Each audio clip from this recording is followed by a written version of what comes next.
Assalamualaikum warahmatullahi wabarakatuh. Nama saya Indarwati Aulia Rahmani, NPM 720212995. Di sini saya akan menjelaskan tentang resum saya pada materi ke-11, yaitu tentang pajak penghasilan pasal 21.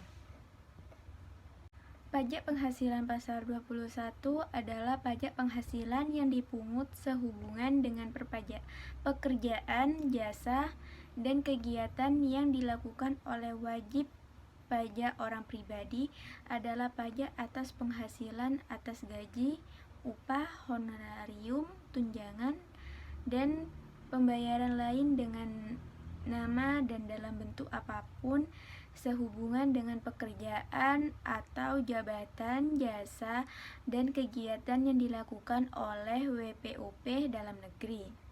PPh pasal 21 dipotong, disetor, dan dilaporkan oleh pemotong pajak, yaitu pemberi kerja, bendaharawan pemerintah, dana pensiun, badan perusahaan, dan penyelenggaraan kegiatan. Selanjutnya, wajib pajak PPh pasal 21. Penerima penghasilan yang dipotong PPh pasal 21 yaitu yang pertama penjabat negara, yang kedua PNS, yang ketiga pegawai, yang keempat pegawai tetap, yang kelima pegawai dengan status WPLN, yang keenam tenaga lepas, yang ketujuh penerima pensiun, yang kedelapan penerima honorarium, yang kesembilan penerima upah. Selanjutnya yaitu bukan wajib pajak PPh pasal 21. Yang pertama, penjabat perwakilan diplomatik dan konsultan, yaitu bukan WNI, tidak menerima atau memperoleh penghasilan lain di luar jabatannya di Indonesia. Yang ketiga, negara yang bersangkutan memberikan perlakuan timbal balik. Selanjutnya, penjabat perwakilan organisasi internasional, yang dimana bukan WNI, tidak menjalankan usaha atau melakukan kegiatan atau pekerjaan lain untuk memperoleh penghasilan di Indonesia.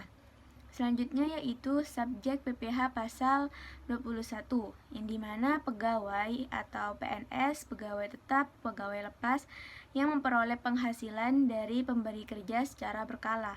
Yang kedua, penerima pensiun, yang ketiga penerima honorarium, dan yang keempat penerima upah, dan orang pribadi yang memperoleh penghasilan sehubungan dengan pekerjaan, jasa, atau kegiatan dari pemotong pajak. Selanjutnya, pengecualian subjek pajak, yang dimana penjabat perwakilan diplomatik dan konsultan atau penjabat lain dari negara asing dan orang-orang yang diperbantukan kepada mereka dan bertempat tinggal sama dengan mereka dengan syarat bukan warga negara Indonesia serta tidak menerima atau memperoleh penghasilan lain di luar jabatannya. Yang kedua yaitu penjabat perwakilan organisasi internasional dengan syarat bukan WNI dan tidak menjalankan usaha atau kegiatan lain untuk memperoleh penghasilan di Indonesia.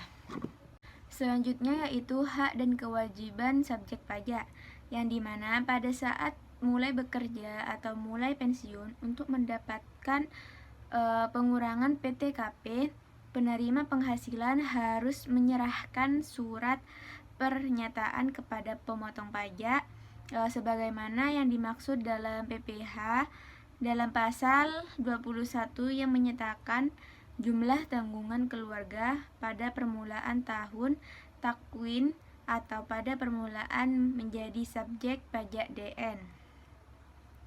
Yang kedua, jumlah PPh pasal 21 yang dipotong merupakan kredit pajak bagi penerima penghasilan yang dikenakan pemotongan untuk tahun pajak yang bersangkutan, kecuali PPh yang bersifat final. Selanjutnya, apabila WP menerima penghasilan dari pemberi kerja yang dikecualikan sebagai pemotong pajak, maka WP tersebut harus menghitung, menyetorkan, dan melaporkan sendiri dalam SPT atas penghasilan tersebut.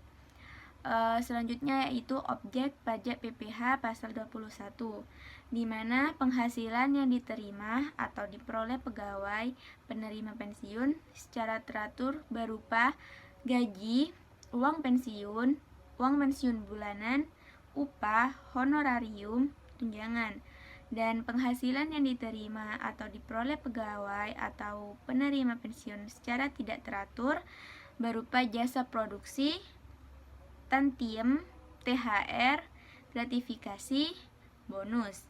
Dan selanjutnya yaitu upah harian, upah borongan, upah satuan, upah borongan yang diterima tenaga kerja lepas. Yang keempat yaitu uang tebusan pensiun, yang dimana uang THT, uang pesangon sehubungan dengan PHK. Yang kelima, gaji kehormatan, tunjangan lain yang terkait dengan gaji atau honorarium yang bersifat tidak tetap yang diterima oleh PNS. Dan yang selanjutnya itu penerimaan dalam bentuk natura dan kenikmatan lainnya yang diberikan oleh bukan WP selain pemerintah atau WP yang dikenakan PPh final dan yang dikenakan berdasarkan norma perhitungan khusus.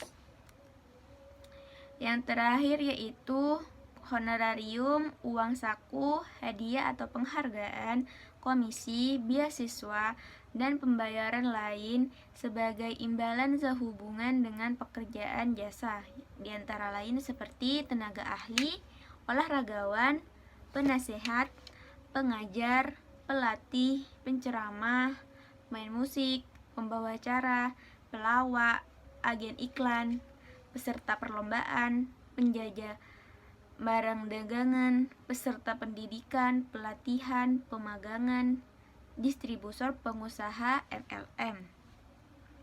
Selanjutnya, pengecualian objek pajak PPh pasal 21, di mana pembayaran asuransi dari perusahaan, asuransi kesehatan, asuransi jiwa, asuransi dwiguna.